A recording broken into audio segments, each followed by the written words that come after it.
Hello everybody, welcome to the Coaching Conversation. I'm Graham Wiley and I've been coaching business leaders for the last 2 decades.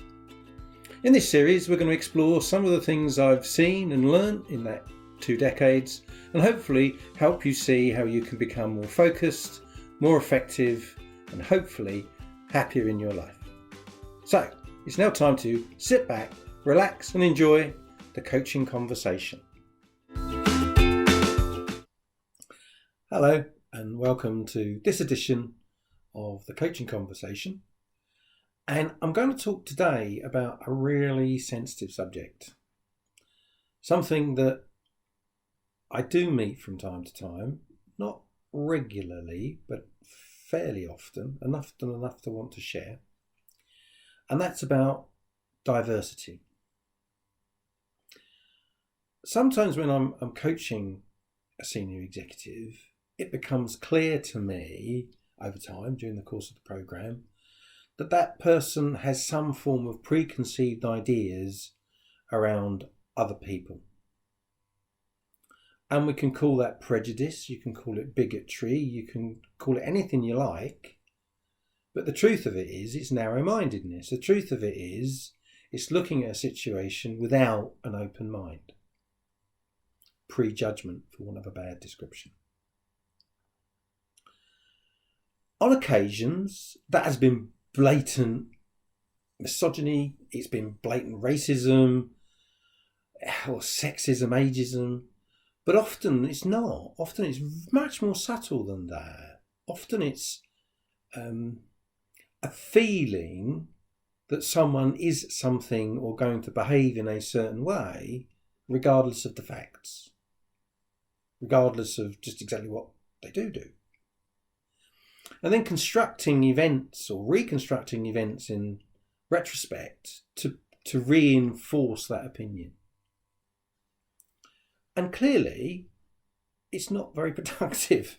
Clearly, it's not very helpful in getting the best out of the coachee's performance and their relationship with their colleague or colleagues. Sometimes I think the national press or the trade press don't help. A lot of talk about generation this, generation that, a lot of talk about the various forms of bigotry that occur, often shapes things in people's minds that would otherwise not have been there. And sometimes you've got to, as a coach, try to understand why there is this level of narrow-mindedness. What is it that makes them think someone is going to be like this? Someone's going to think like that or behave in this kind of way.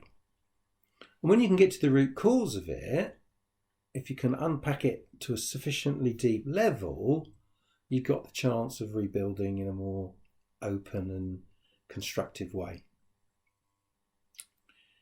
I have to say, on occasions as a coach, it's been quite a challenge to get the subject on the table in a way in which it can be talked about openly and honestly. And I suppose that's part of the coaching skill, that you need to be able to help your coachee get to a place where they're able to see the truth or see things the way they really are, as opposed to continuing with disillusionment. I have found, once people begin to see it in stark relief, I do begin to see people thinking, perhaps I've been looking at this through the wrong kind of lens.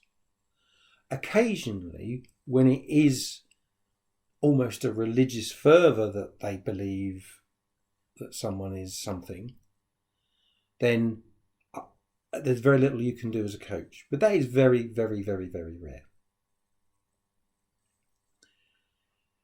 I think as senior people go through their career curve, it becomes increasingly important that they improve these skills and value people for who they are and what they can do, as opposed to their age, their sex, their ethnicity, or whatever else is going on. Because, in simple numbers terms, the more senior you get, the more likely you are to have a wider diversity of people reporting to you, one either directly or indirectly. And as a leader, you've got to have the ability to lead them without fear or favour. Equally, the other side of this, or the extension of this, is being sensitive to people who are not like you. So I don't understand personally all of the religions in this world, and I don't understand, therefore, all of the sensitivities that other religions may have. But if I'm sensitive enough to know that I don't know it, if I'm sensitive enough to realise I need to be careful, then I can be. From a helping your coachee recognise this perspective, it's usually about picking an event or picking a problem that they've identified without identifying one of the causes being some form of prejudice. And then helping the coachee talk about what happened, helping the coachee work through what may be driving the reaction, the steps that they've taken, the assumptions they may have made before they decided to do whatever it was they decided to do. As you go through that process, you may be fortunate enough that they stumble across it themselves, or it might be that you have to start to ask questions that suggest they examine it in the way in which you're suspecting might be the root cause. Clearly, as a coach, it's not for you to be judgmental. Clearly, as a coach, it's not for you to decide that this is wrong and bad and shouldn't be happening. As a coach, you're only there to help the coachee develop themselves to be the person they want to be the best person they can be. And if you are doing that with an open mind, it's for you to let them decide if dealing with this is now a priority.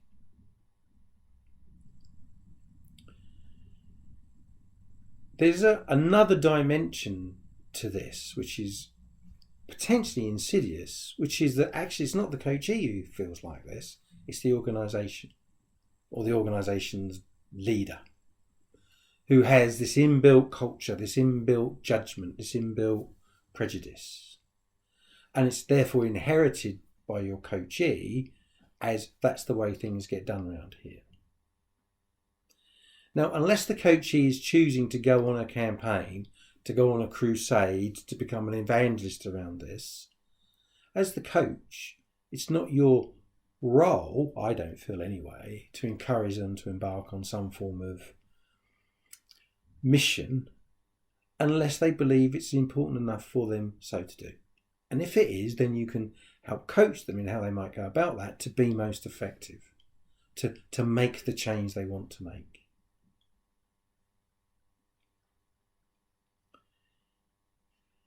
In one example I have of a client that I work with, he was recruiting a director level position, and he was concerned about interviewing ethnic minorities in case that he didn't appoint them and that they may well sue him for racial discrimination in the selection process. I helped him through that barrier. I helped him think about what the downside to that would be in terms of potential candidates he didn't meet, talent he didn't get to see. And he made the judgment for himself to interview a number of ethnic minorities within a broad portfolio of candidates that he did interview for the role. And you know what I'm going to say. Hey presto, the successful candidate was an ethnic minority, and a year on is an absolute outstanding hire. Now, I would say that, wouldn't I? But it's just true. And had we not had that conversation in the middle of a coaching session, you'd have missed out on that. So, there you have it. The latest edition of the Coaching Conversation. Hope you found it interesting. Hope you found it useful. You can find out more about our coaching programs at theexecutivemindset.co.uk. If you want to reach out, you can send me an email at theexecutivemindset@sagegreen.com. You can book a free 30-minute session at theexecutivemindset.co.uk, which will give you a really good feel for how coaching could help you. And if you've really enjoyed the session, do please rate us, do please give us a review. And nothing more for me to say other than see you next time.